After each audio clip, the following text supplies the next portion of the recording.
Okay, welcome back, everyone. So this is the Cranbourne Secondary College podcast, and as usual, Mr. Young, am here, and I'm joined by Mr. Lang. Hey, and everyone. today we have a special guest. Do you want to introduce yourself? Hi guys, I'm Mr. Churchyard, teaching in the Year 9 office with these two. Awesome. Thanks for having us, guys. Nah, all good. Okay, perfect. Okay, so through the feedback, a lot of you actually wanted to find out what Mr. Churchyard was like back in high school. So we're going to start with the common question because you guys kind of know what we were like as high school students. Mr. Churchyard, what were you like as a high school student? So as a student, I was very shy, really timid, really hardworking. So I've got a twin brother. So he was kind of the opposite. He was really lazy, but he was just naturally very intelligent. So it was really, really annoying because it's one of those things when you know you've got school reports and you know he's going to get an awesome grade without trying, whereas I'm one of those people that had to work really, really hard, which might shock people. So I was a bit of a goody two-shoes at school, never really wanted to get any trouble, whereas my brother was the one who was stealing all the limelight, getting into trouble, and he was very lazy. But he did really, really well because he was just naturally very smart. He's got a very good photogenic memory, so he could just, get away with cruising along really and get really, really good grades, because I really had to work hard and listen in class and take good notes so that I could revise because, I was a terrible reviser. But, so I was a bit of a goody two-shoes, very nervous, very shy, but obviously really, really love school. I think in England, really, if you're good at sport and particularly obviously soccer, football, it's a really easy way to make friendships. So always very popular with everyone in the school. I kind of knew all the sporty kids, but also a lot of my friends were kind of big geeks, really. I got on with everybody, but as quite a shy guy. I remember on my first day when I started high school that someone came up to me and said, "Oh, my friend fancied you," and I was just so nervous and shy. I just didn't know what to do, and I was like, just this timid little boy. I was like, "Oh, this is such a new school. I'm really, just cringed. I didn't really know how to react." And then, but love school. Really liked it. Really enjoyable. But just a very shy boy, but really, really hardworking. I didn't really get to know my teachers. So I think that's probably really transitioned into me as a teacher. I really want to get to know my students, and I really enjoy the camaraderie and all the joking around and having a bit of fun while I'm teaching, and hopefully that makes the kids enjoy their schooling a little bit more because, I kind of miss that relationship. And I think that kind of stemmed from my parents as well, who are very outgoing and both teachers, and they always seem to have really good relationships with students. So if I went out to the shopping centre with my dad, you're always going to see like people saying, "Oh, hey, Mr. Churchyard, oh, hi, Churchy, how you going?" And I was like, wow, if I saw my teachers outside of school, I would literally look in the other direction or run away. So I didn't really have that relationship. So maybe that's part of me for being really, really shy, but also, maybe they didn't try hard enough to get to know me. So obviously that's what I'd really try and work on here, is getting to know the kids, and, not just academically, but also what are their interests, what are their hobbies, and what makes them tick. Yeah. Yeah. No, I would definitely agree with you there. I feel like academic wise, yes, that's important, but then really getting to know the students, that's probably the most rewarding part of teaching. Yeah. But I'm kind of curious because I never pictured you to be the shy type. What happened to make you more outgoing? Look, I remember I was so shy. I used to, I hated doing presentations in school. I'd stutter. My paper would be shaking, like when I was holding it in front of me. Like I was really, really nervous. And I always thought maybe, I wouldn't mind being a PE teacher because I love sport, but I always thought, it's not going to be a career path for me because I hate talking in front of people. I'm really shy. And I think it affected me a lot because I was okay at football. I got selected for trials, and I remember going and sitting down in Norwich, and you've got like loads of 11 different boys that you don't know from all over the place.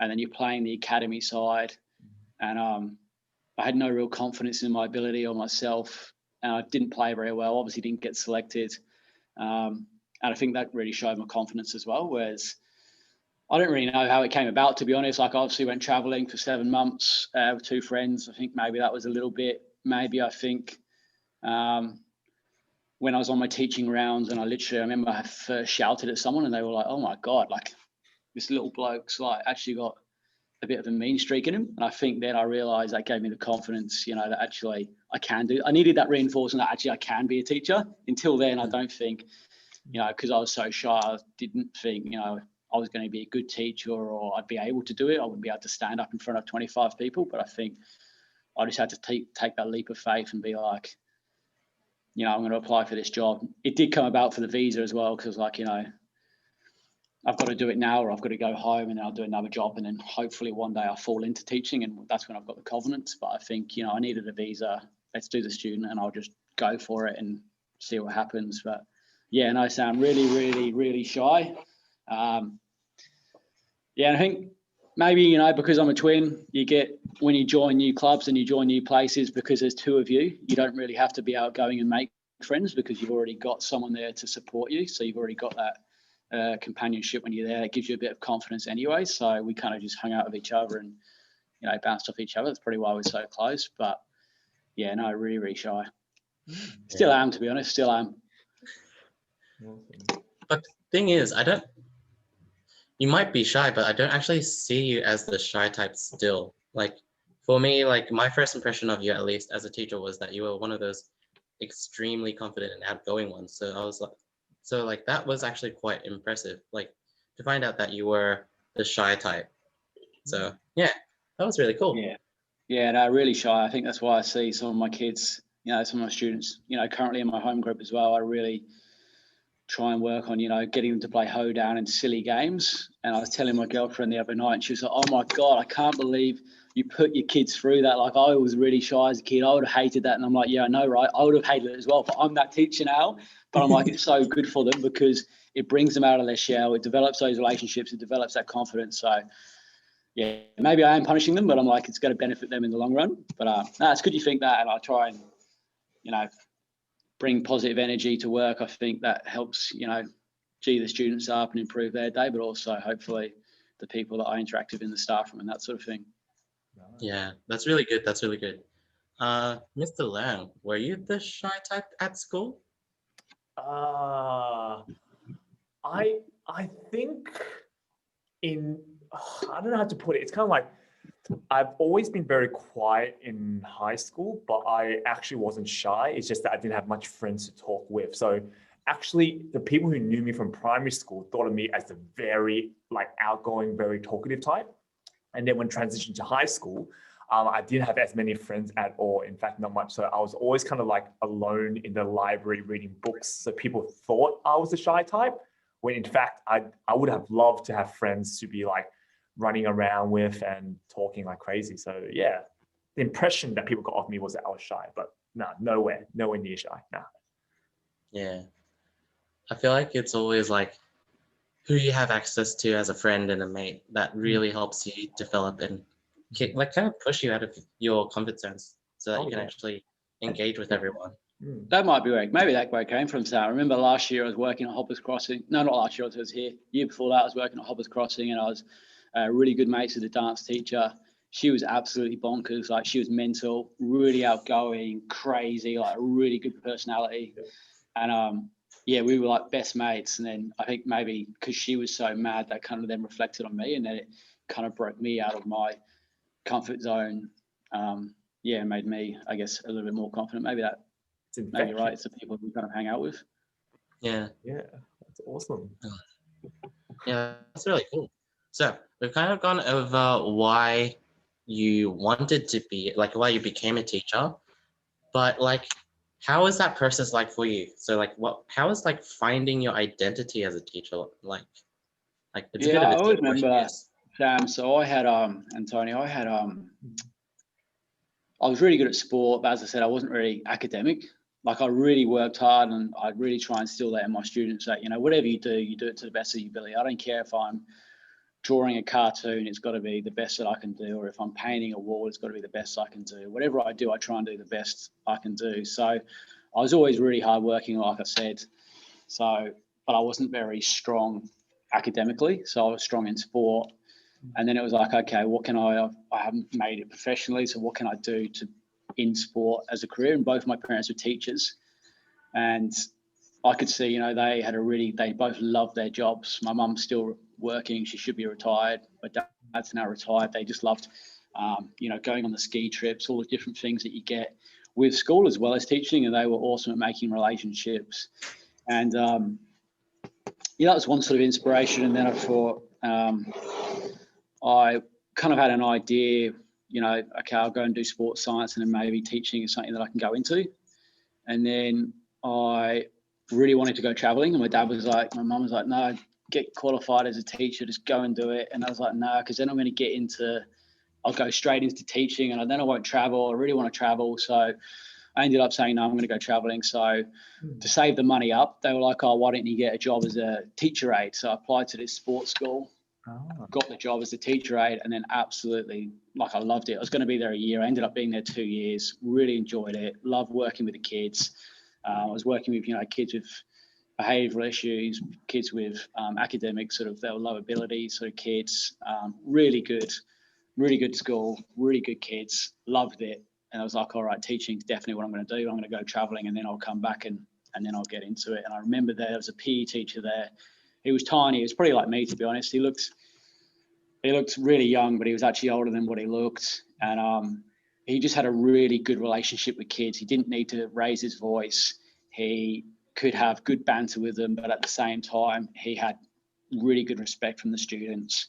His lessons were engaging. I was just like, this guy, if I was in his class, I would love him as a teacher. And I thought, if I'm a teacher, this is what I kind of want to model. Exactly the relationship that he has, the one that you don't have to be yelling at kids all the time.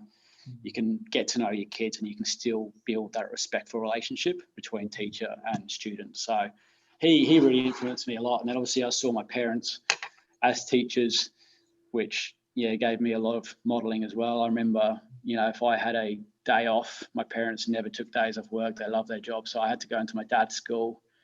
And I remember one time, he had a kid in his office and he was absolutely telling this kid off. And me and my brother were sitting there like, geez, I'm so scared. I feel so sorry for that kid. But yeah, just the respect my dad had walking around the school, I was like, yeah, like, just really, like, I was so proud to be his son. And I was like, I'd love to be respected like that in a school that I work at, because he was respected by all his peers and all of his kids. Like, the kids loved him. So yeah, they were probably two really big role models for me. Yeah. That's actually really cool. I feel like, yeah, the experiences that we go through as we grow up definitely influence what we decide to do, or like what we decide to be as we kind of mature, I guess. Yeah, that's really cool. Yeah, 100%. So how'd you end up teaching in Melbourne? Because I mean, like, why Melbourne and Australia of all places? Why, like, what made you click and like, oh, you know what, down under, that's where I want to go? Yeah, so real funny. Like, obviously, Neighbours and Home and Away is really popular in England, and my dad loved. Like, at uni, Neighbours is on twice a day, so we have it in the afternoon for the younger people, and then we have it on the evenings as well. My dad loves Neighbours as well, so I always used to watch that, and I just thought it just looks awesome. Like, the weather's good, the beaches, the people, the girls. I just want to get over there. It's so cool. And we're like, all right, we'll do a whole trip. So me and my three best friends were like, all right, we'll go traveling first, and then we'll make that our last pit stop. And then one of my friends who I was traveling with, he actually had a so his cousin, I think his cousin is over here in Wanturna South. So that's why we ended up, that's the area we went to. So when we came back, obviously we'd done 7 months of traveling, so our wallet was pretty thin. And luckily, his cousins put us all up for 7 weeks while we said, oh, we'll only stay there for 2 weeks and then we'll all get jobs and we'll all go off. But it's on the visa. It's very hard to try and get a job when you've got certain work restrictions and that type of thing. So it's pretty hard to get a job. It took us longer than we expected. So we were, in one turn herself, and then we all ended up getting jobs, and just fell in love with Melbourne. My brother, twin brother, he travelled before me, but he went to Sydney, so I'd gone over to Sydney and seen Sydney. But I think I love sports, and Melbourne's always got all the sport. There's lots of music and events on here. You've got the beaches. I just like the feel of the city. It feels better for me. It's easier to get around. So I love Melbourne. That's why we stayed in Melbourne. And then, as I said, it was at the time where I was like, all right, my visa's up now. Do I go home and pursue, whatever, go into teaching over there, or do I stay over here and then do I do my teaching degree over here? And I was talking to my parents, and they're like, oh, look, to be honest, it's going to cost very similar. Why don't you just do it in Australia if that's where you want to stay? And then at least you've got qualification, which is Australian, rather than coming home and doing that. But the school system's very different over here to there. Yeah, what are some of the biggest differences that you would say?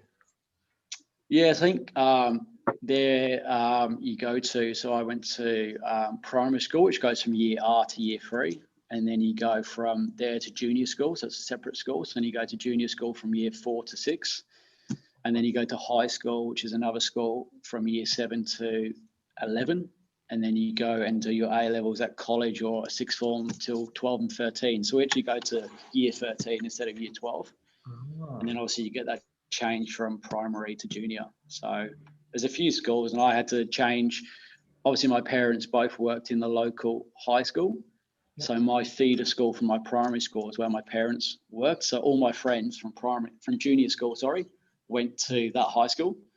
But me and my brother, my parents didn't want us at the same school. I think my brother was quite not really naughty, but he was a naughtier one. So they didn't really want to have to discipline him in front of all their friends and that sort of thing. And they fought as well for us growing up, a bit more privacy for us, so we could have our own sort of experience at school. So we ended up having to go to another school. So we had to make a whole new set of friendships. So but as I said, really good. And but as a shy kid, it's really good to have a twin brother who can, you've got that support straight away. Okay. Yeah, that's good. Because, I mean, a lot of the kids know that I watch a group of British YouTubers called The Sidemen. And whenever they talk about their school and talk about A levels, I've always wondered what that meant. Now, I guess that clarification really does help, Mr. Churchyard. So you do GCSE at year 11, and then you've just got to get at least 5 Cs, and then you go into A level, and then you do your AS level for a year, where you do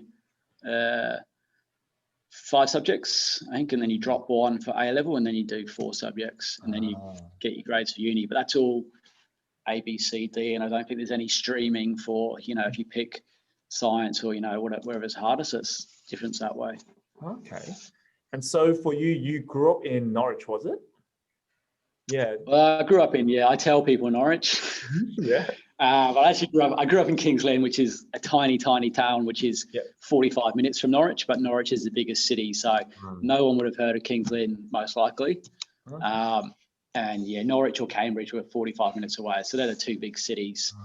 So I always used to catch the bus in and go to the skate park in Norwich when I was younger and skate around there. But were there any particular funny stereotypes for people of like Norwich? Like, for example, I know in Melbourne, we always say that, people from Dandy, we think of a particular way, from Baldwin, we think of a particular way. And so for me, when I listen to like those YouTubers, the Sidemen, I know one of them grew up in Sheffield, one grew up in Essex, and I know Essex, they have the accents, it's very different. Yeah. And some I actually dated a Essex girl, was my first girlfriend. Yeah. And I remember thinking, I really like her, but she's got a dodgy accent. Really dodgy accent. Like where I'm from in Norfolk, we're like, it's sort of like farmer country. So it's really really remote. So they've got a very distinct accent as well. But it's a good place, but it's very, lots of people get stuck there. So all of my friends, from school, when I go back, it's so crazy to think, what I've done and where I'm at living in Australia and teaching over here. And then to see, that they're still in the same place, same little village, living down the road from their parents, doing these normal jobs. Like no one, like we call them linners because they just don't leave. Like you're born there, you grow up there and you live there. Like that. And that's how it is. So it's very different for like everyone laughs. Me and my mates who came over here, freeliners are in Australia, all doing reasonably decent jobs. But that's good. Like the life in England's, quite different to here, obviously because of the weather. So, you literally wake up in the dark in winter and you come home in the dark. So there's not really much to do. So a lot of it is inside. Yep. So I think it's really nice here that, you can come home and then you can have a life. I think the work-life balance is much better. And I think that's a massive draw for Australia. Good. And then obviously soccer, like what I noticed at Reece, like, when I was in school, I didn't really care about girls. Like I didn't really associate with them. Literally, I was just playing soccer, recess and lunch. And that was all the way through from year 7 all the way up to year 12. Like it didn't stop. Whereas here it seems, when they get older, sort of year 10, they're just sort of walking around chatting.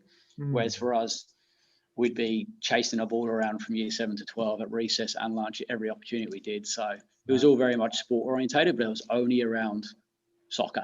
Like we didn't care about any other sport. We don't care about cricket. We don't care about rugby, basketball. We don't care about any of that. Literally soccer, and we'll play it, and everybody will play it. And the cool thing is that you make so many friends, as I said, at school, because all you've got to do is kick the ball okay, and everyone thinks you're awesome. So do you? That's pretty. Yeah. Do you still cringe internally when you have to call it soccer? Yeah, I hate it. Hate it. And but I have to because I work in a school where if I say football, everyone will get excited and think we're playing like AFL, and I'll be like, no, we're playing soccer. Yeah. So I have to call it soccer. Whereas all my English friends are like, mate, why are you calling it soccer? What, you think you're Australian now? So they all hate it when I call it soccer. I think I'm just a try-hard Australian. But, oh man, yeah, exactly. Because I was thinking, every single time you hear it as soccer, Mr. Churchyard, you must be cringing so hard internally. Yeah. It's not. Yeah. It's not meant to be called that. 100%. It's not soccer, no. Yeah, and I remember actually seeing a meme where they show a whole bunch of countries what they call soccer. It's like all the European countries like football, and it just goes to America. It's like soccer, and it's like the funniest thing. Yeah. Have you been quite well versed in the universe of memes, Mr. Churchyard? I have. I used to have a friend who used to tag me in memes all the time. Yeah. I'm not a massive memer. Okay. I've been tagged in quite a few. Well, recently there has been a trend of a particular meme called Bri'ish memes, and it's spelled as BRI'ISH. So I'm going to be showing you a few memes, and Mr. Young and Mr. Churchyard, I want you both to rank these memes out of 5. For those of you who watch YouTube, yes, I did steal this idea of PewDiePie and KSI recently. I'll have Mr. Young try to read the first one. All right. Oh gosh. Give this a try. Okay, so it says British people be like, and then I'm guessing it's supposed to be British people be like. Is that British people? That sounds pretty good. That's pretty good. Awful. Would you say that's the enunciation? I like that. Correct? Yeah, it sounds very good. So this one's a nice and easy one first, like easing into it. How much would you give this out of 5 in terms of funniness? Let's give it a 2. Give it 2, Mr. Young. Yeah, I'm about the same. I think like 2 as well. All right. We're starting easy. Let's take it up a bit. How about this one? Like that. I like that a lot. Out loud, Mr. Churchyard. British people be like it's Tuesday, innit? The moment like a meme has the word in it, I just love it. Yeah, I love that. That's got to be high up there with the in it. Love that. Yeah. I think I was actually meeting my girlfriend's friends for the first time post lockdown, and they knew I was English, but some of their partners didn't. So I was sitting with some of their partners chatting, and then they were like, "Oh, you're English," and they could only tell because I said in it. I was the only. Until then, I had for about 10 minutes.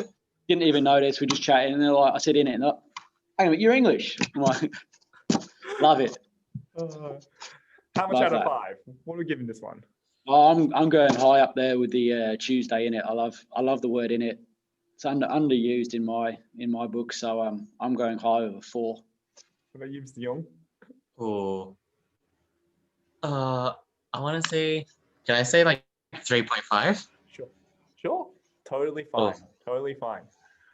Oh, Oh, the third one out of 7. Let's take a look at this one. Try this one, missing. I want you to pronounce it as it is. Me? Yeah, try it. Try it. Oh, British people be like Harry Potter. Yeah. Does that sound about right, Mr. Churchyard? Yeah, that's good. Yeah, that's good. Hey. Spot on. Spot on. Harry Oh, Potter. Harry Potter. My brother actually, he goes out with a girl who's from Chile, and his nickname to all of her friends, because they're all from Chile as well, they all call him Harry Potter. Just because he's English. Glasses? He doesn't look anything like Harry Potter, just by the way, but just because he's English, they all call him Harry Potter. Harry Love Potter. it. What are we giving this one? What do we think? Yeah, it's not bad. I'm sticking with a 4. Yep. I think I want to stick with a 3 for this one. Sure. No problem. All right, here's the next one. It's 2 parts. Read this part first, and then the top part. So I'll read it out. British people be like, I'm British. And then someone said, is it because they drank the tea? So this is a play on both the accent and also the fact that British people love tea. How much do you love tea, Mr. Churchyard? Yeah, you can't beat tea. I agree, man. I agree. My girlfriend she still can't believe when it's 33 degrees and come home and the first thing I want to do is have a cup of tea. Oh, so good. And I remember my parents actually, the first time they came from England, I booked a place in Phillip Island to take them. Mm-hmm. And I'm like, all right, mum and dad, like, what do you drink? Like, what do you want? Like, do you want me to get some juice in? Do you want some squash? What do you want? And they're like, no, just tea. I'm like, that's all you drink is tea. They're like, yeah, Classic. tea or coffee. Oh, man, exactly. So, yeah, I think I used to like coffee more, but as I'm growing older, I'm actually preferring tea more and more often though, but without milk as well, because usually a lot of Asians do tend to like to drink the tea with a lot of milk, but I'm actually starting to, prefer it without milk, just the tea leaves, maybe a little dip, like little tad of milk, and that's it. Yeah. Yeah, see, I'm branching out now a bit as well. I'm starting on the Earl Greys. I don't mind a peppermint after dinner just to help the digestion, or green tea, but never been a coffee. But now I'm in Melbourne, I kind of feel like that's something that I need to develop, because I'm always getting chai lattes, and then when I'm with my girlfriend, they always go to give her the chai latte and give me the coffee, and I'm like, no, the chai's mine. She'll have the coffee, thanks. I hate the smell of coffee. Yeah. I feel like coffee for me always reigns supreme, unless it's bubble tea, but then bubble tea is like not really tea. Yeah, it's more sugar than tea. Yeah. And tapioca pearls. Yeah, I've had one bubble tea and I didn't like it at all. Yeah. What? Oh. It's an acquired taste. It is an acquired taste for non-Asians. I'll say that. I mean, they usually prefer the non-milky ones, like the more juice-like bubble tea they might like sometimes, I would say. Yeah. I think that's what I got, the juice one. I didn't really know what to expect, but I didn't think it was going to be. That's what it was. Okay. Yeah. Well, you can adjust That's the fair. sweetness and stuff. Yeah, if it's too sweet and so on. Yeah. So how much are we ranking this one? I'm going to go down to a 3 for this one. Sure. How about you, Mr. Young? I'm kind of more tempted for a 4 for this one. Okay, cool. Having variety, that's good. All right, third last one. Now, this one is a little bit blurry. I'll try it. Hey, Governor, in the beginning, there was water, earth, Birmingham, fish and chips. Anyway, I'm off to evening tea and crumpets. God save the Queen, Governor. How often do people actually say the term governor, Mr. Churchyard, Governor in the UK? Yeah, where I'm from never. Yeah. But I feel like if you're in London, you might hear it a little bit more. Yep. But yeah, where I'm from, never you'll hear governor, nor will you ever see people having crumpets. Yep. But they might have tea, but not crumpets. Yep.